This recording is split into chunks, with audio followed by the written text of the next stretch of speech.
Welcome to the GCSE Maths Advantage. I'm Dr. James Carter, and every episode I'm going to break down one topic, show you where the marks are, and give you a quick win you can use in your next exam. Whether you're targeting a grade 7 or pushing for a 9, let's get into it. Hook. This one question lost more marks than any other on last year's papers. Students cancelled straight away and wrote x plus 2 as the answer, but the examiner crossed it out. Why? Because they forgot to say that x can't be 2. If that sounds familiar, stick with me for the next 11 minutes. This episode will stop that happening. I remember doing that. I cancelled and thought the algebra was done. Then I lost a mark. Felt awful. You're not alone. Here's the concept in a step-by-step way that actually helps you in an exam. First, always factorise. If you see x squared minus 4, write it as x minus 2 times x plus 2. Factorising reveals the pieces you can legally cancel. Factor, don't guess. Example. Simplify x squared minus 4 over x minus 2. Step 1. Factor the top to x minus 2 times x plus 2. Step 2. You can cancel x minus 2 because it's a common factor, but, and this is crucial, you must state x not equal to 2.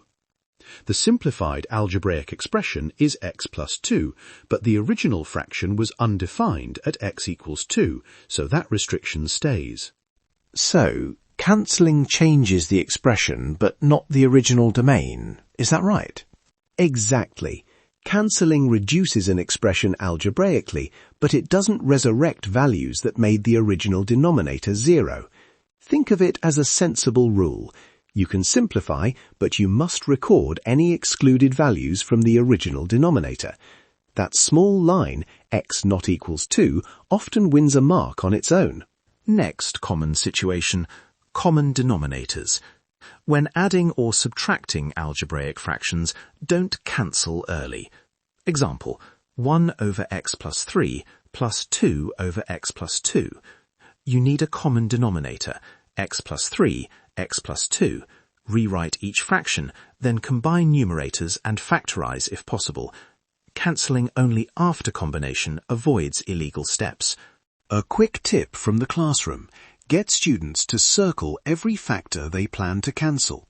If it's circled and then crossed out, the examiner sees deliberate work, and that clarity often secures method marks even if the final simplification isn't perfect. Why each step works? Briefly, factorising rewrites expressions as products. Cancelling removes a common factor from numerator and denominator because you're dividing both by the same non-zero quantity. But that division is only legal when that common factor isn't 0, which is why you must state excluded values first. Now, let's talk marks, what the examiner actually wants to see on your script. The exam technique. For a 3-mark simplification question, you'll typically see M1, M1, A1. M1 for a correct factorisation, M1 for correct cancelling or a correct method leading towards simplification, and A1 for the correct final answer, with exclusions stated where needed. Write down the factorisation first. That's often the first M1.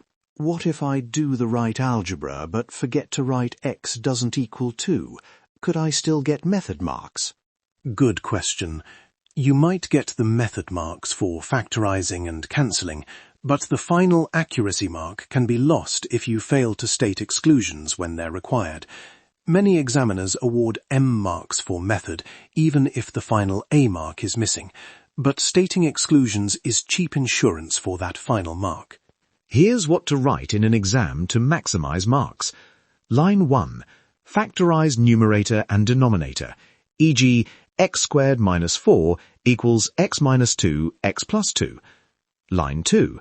Original denominator 0 when x equals 2, so x not equals 2. Line 3. Cancel x minus 2 to give x plus 2. That sequence often secures M1 for factorising, M1 for showing cancellation on algebraic factors, and A1 for the simplified answer with the restriction noted. When marking, I look for those 3 items. If a student factorises but cancels without writing exclusions, I still tick the factor method but put a small comment, state exclusions. That nudges students to add the missing line without reteaching factorisation. Quick win, a two-step routine you can use under pressure. Step 1. Factorise and write excluded values before cancelling. Step 2. Substitute one or two simple test values into the original fraction and your simplified result to check they match, but avoid excluded values. This substitution takes about 10 seconds and catches most careless errors. So, if I simplify x squared minus 4 over x minus 2 to x plus 2, I can test x equals 3. Original gives 9 minus 4 over 3 minus 2 equals 5. Simplified gives 3 plus 2 equals 5. So it's consistent. That makes sense. Exactly. And if your substitute value is an excluded one, you should spot that the original expression is undefined, and therefore your simplified expression isn't valid there. That tells you to state the restriction on the answer. Worked example. Here's a past-style 4-mark question and the minimal working that wins full marks. Simplify x squared minus 4 over x squared minus x minus 6. Step 1. Factorise numerator and denominator. X minus 2 times x plus 2 over x minus 3 times x plus 2. Step 2. State exclusions from the original denominator. X not equals 3, x not equals minus 2. Step 3. Cancel common factor x plus 2, giving x minus 2 over x minus 3. Final answer, x minus 2 over x minus 3 with x not equals 3, x not equals minus 2. That's tidy, exam order working. Factorise, exclusions, cancel, final. Where do students usually slip on that one? Two common slips: cancelling before factorising, which hides the excluded value, and forgetting to list exclusions at all. Both are easy to fix by using the two-step routine and by writing your working in the order I just gave. Write it down, don't just think it. Parent and Teacher Minute. A 5-minute classroom or home task. Give 5 short fraction simplify questions that all require factorisation. Ask students to circle cancelled factors and to write exclusions on the right-hand margin. For parents, when you mark, tick the factorisation and the exclusions separately, so the student sees both are required. Diagnostic quick question for teachers. Give this to students and watch who cancels early. Simplify 2x squared minus 8 over x squared minus 4. Correct approach, factor top as 2x squared minus 4, then factor further to 2x minus 2 x plus 2. Bottom is x minus 2 x plus 2. Cancel to 2, but exclusions x not equals 2, x not equals minus 2 must be stated. If a student writes 2 only, they likely didn't show factorisation. Let that sink in.